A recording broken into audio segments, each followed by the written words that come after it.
skupaj bi vas prav lepo pozdravil. Se vam zahvalil za vaše vabilo danes. Ta moja zgodba, sem diplomiran ekonomist, diplomiral v Mariboru leta 1983. Ves čas nekje posloval v Ptuju oziroma celo v prejšnji Jugoslaviji. Po vojni je v bistvu so razmere nanesli, da smo se nekako omejili na to poslovanje bolj v slovenski okvirih. Takrat sem ustanovil podjetje Šop, to je bilo leta nekje 94-95, smo za Emono obalo se izvedel na južni meji pridobitev vseh dovoljenih soglasij in postavitev vseh brezcarinskih prodajaln. In to bo nekaj bil nekakšno izhodišče in potrebovalo vsemu skupaj, da so me prijatelji svetovali, da bi bilo pametno vložiti oziroma nekako odkupiti deleže gradbenega podjetja Ptuj. To smo potem tudi storili. Odkada in soda smo kupili, sem kupil oziroma firma Šop leta 98, cirka 40% deležev. In potem se je, bom rekel, začela, še ravno je bilo dogovorjeno, za razliko 11, ker 60% gradbenega podjetja je bilo v lasti notranjih družbenikov iz naslova notranjega lastninjenja. Takrat so se začeli zapleti in to zelo močni zapleti. Razne zgodbe so se slišali po Ptuju, da me bodo uničili, da zakaj sem šel do takšne nakupe in potem smo leta dni približno rabili, da smo prišli do 51%, nekako bomo rekel začeli se v poslovodenje družbe aktivno vključevati. In takrat, bomo rekel, se je vključil tudi gospod Oplek. Razbor, jaz sem že prej obiskal, glede na to, na razne govorice, da on stoji v bistvu za tem. Sem prosil za razgovor, šel k njemu v talom. Mu tudi povedal, kaj se govori, da me bodo uničili in to pravi, da to ni res. In potem normalno sem odšel. Potem je on zahteval sestanek z mojim prijateljem, kjer me je dejal, da tako se ne moremo obnašati, da tako ne moremo poslovati in razne zahteve. In med ostalim je bila najboljša zahteva takrat, ki jo je iznesel, to, da smo njegovega prijatelja, Bernard Gorata, ki je bil tam že ne vem koliko let prej, 10 let prej direktor, da smo ga odpustili. Po določenem času sem jaz, bom rekel, se vključil v razpravo, sem rekel, če je to edini problem, jaz namreč Bernarda tudi nisem niti poznal. Sem rekel, če je priden, če je realen, če bo v firmi dobro delal, potem jaz nimam nobenega predsodka, da v firmi ostane. In tako se potem zgodilo, ostali v podjetju. Želel si je, da je prevzel vodenje komerciale in komercialnih poslov. To je tudi delal, jaz sem rekel, v firmi so zelo slabe razmere. Nekje na kup deležev me je stal približno 500.000 mark takrat pri nakupu. To je gradbeno podjetje, približno srednjo gradbeno podjetje v Republiki Sloveniji. Jaz sem prevzel posle v gradbenem podjetju. To je bilo tudi, rekel, na nek način rečeno, da naj jaz se vključim v to kasneje aktivno, da premislijo aktivno zaposlen v gradbenem podjetju. 99. leta, v 9. mesecu.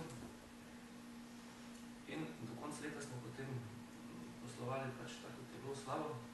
In bilanca je pokazala, to sem tudi želel tako videti, približno 3 milijone nemških mark izgube. Se pravi, v bistvu sem tudi takrat mačka v žaklju.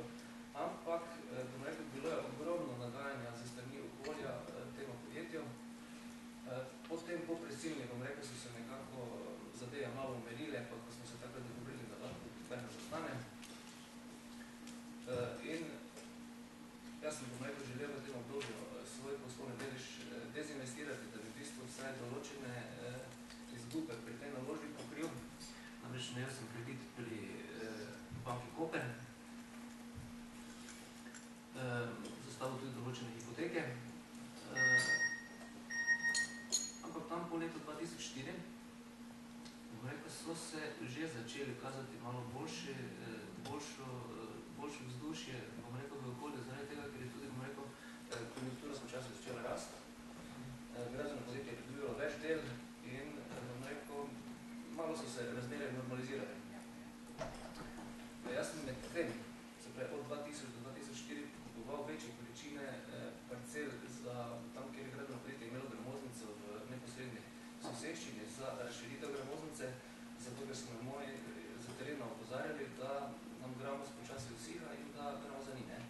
Gradbeno podjetje je bilo specializirano za visoke gradnje, v gradbeništvu, imela svoj betonarno in pa tudi separacijo, se pravi za črpanje in predelavo gramoznih agregatov in kasneje. Glede na to, da se avtocestni program začel počasi seliti v vzhodni del naše države, se pravi Štajersko, je tudi, bom rekel, ta zadeva postala toliko bolj aktualna, tudi dela je bilo več in so na počasi začeli se javljati razne interesenti, da bi bili zainteresirani, da odkupijo delež gradbenega podjetja. To me je malo presenetilo, ker smo se že, bom rekel, na nek način sprijaznili s tem, da te investicije ni bilo možno dezinvestirati.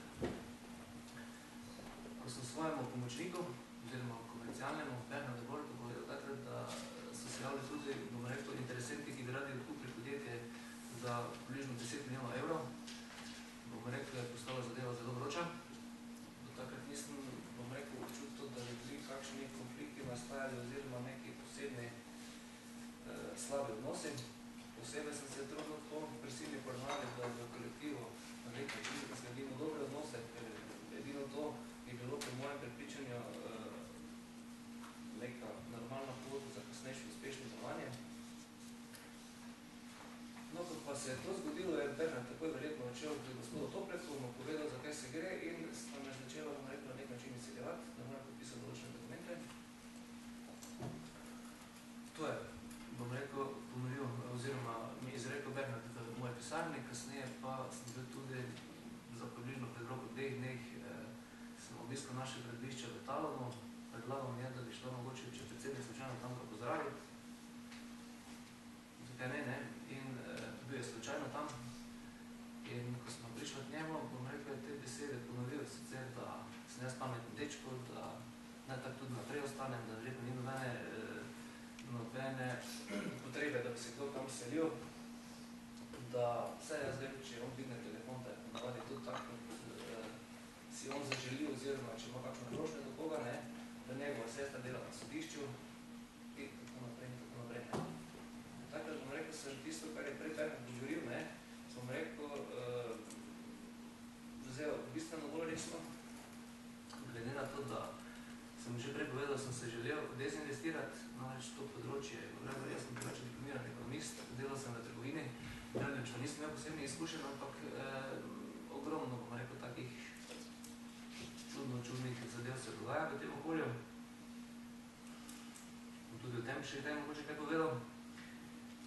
In takrat sta predlagala, da se v Talonu ponovno srečamo z gospod Nevino Tejo Poljub, ki bo pripravila neke zadeve. Nič ni bilo takrat rečeno kaj po kak. Smo se tudi dobili in dobila je nalogo, da bo pripravila nekaj. Še da mislim vedel kaj. In posledica vsega tega, oziroma produkt tega, so te 2 pogodbe, ki ste jih, bom rekel, videli oziroma ki so bile objavljene v časniku Finance. Leta 2004 ni prišlo do realizacije posla zaradi tega, ker direktor Mariborske banke, ki je obljubil financiranje oziroma po predhodni proceduri testiranja kupca, se pravi, to je bila firma NTB iz Maribora,